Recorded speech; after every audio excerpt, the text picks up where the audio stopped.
2025 সালে এসে আবারও কিয়ামতের নতুন আলামত প্রকাশ পেল, যা আমাদের প্রিয় নবী হযরত মুহাম্মদ সাল্লাল্লাহু আলাইহি ওয়াসাল্লাম আরো 1400 বছর আগে বলে গিয়েছেন। প্রিয় নবী হযরত মুহাম্মদ সাল্লাল্লাহু আলাইহি ওয়াসাল্লামের একটা কথাও যে মিথ্যা নয় তা খুব ভালোভাবে পশ্চিমা বিজ্ঞানীরা প্রমাণ করেছে। প্রিয় নবী আজ থেকে আরো 1400 বছর আগে বলেছেন, পৃথিবীতে 10টি বড় কিয়ামতের আলামত প্রকাশ না হওয়া পর্যন্ত পৃথিবীতে কিয়ামত সংঘটিত হবে না। কি সেই আলামত যা নিয়ে রীতিমতো চিন্তায় পড়েছে পুরো বিশ্বের বিজ্ঞানীরা?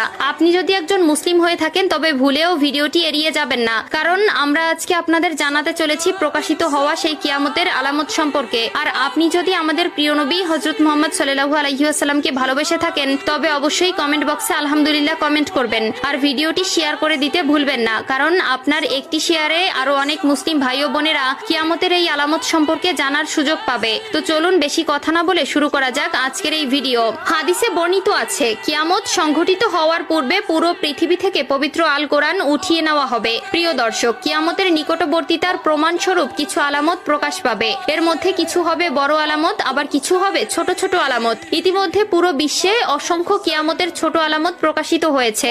যেমন হাদিসে বর্ণিত আছে, আরবের বেদুইনরা অর্ধ উলঙ্গ অবস্থায় থাকবে, তবে তারা বড় বড় দালান কোঠা নির্মাণের প্রতিযোগিতায় নেমে পড়বে, এমনকি তাদের পায়ে জুতাও থাকবে না। বর্তমানে 2025 সালে কিয়ামতের নতুন যে আলামত প্রকাশ পেয়েছে তা হলো কিয়ামতের আগে পবিত্র আল কোরআন থেকে সকল অক্ষর উঠিয়ে নেওয়া হবে। ইতিমধ্যে এমনই কিছু তথ্য প্রকাশ পেয়েছে। আজ থেকে প্রায় 1400 বছর আগে মহান আল্লাহ তাআলা হযরত মুহাম্মদ সাল্লাল্লাহু আলাইহি ওয়াসাল্লামের উপর কোরআন নাজিল করেন এবং আল্লাহ তাআলা ঘোষণা দেন কিয়ামতের আগ পর্যন্ত তিনি নিজেই তা সংরক্ষণ করবেন। আল্লাহ তাআলা পবিত্র আল কোরআনের মধ্যে বলেছেন, নিশ্চয়ই আমি কোরআন অবতীর্ণ করেছি এবং আমি এর সংরক্ষক। সূরা আল হিজর আয়াত নম্বর 9। কিন্তু এমন এক সময় আসবে যখন মানুষ কোরআন ভুলে যাবে। পৃথিবীতে এমন কেউ থাকবে না যে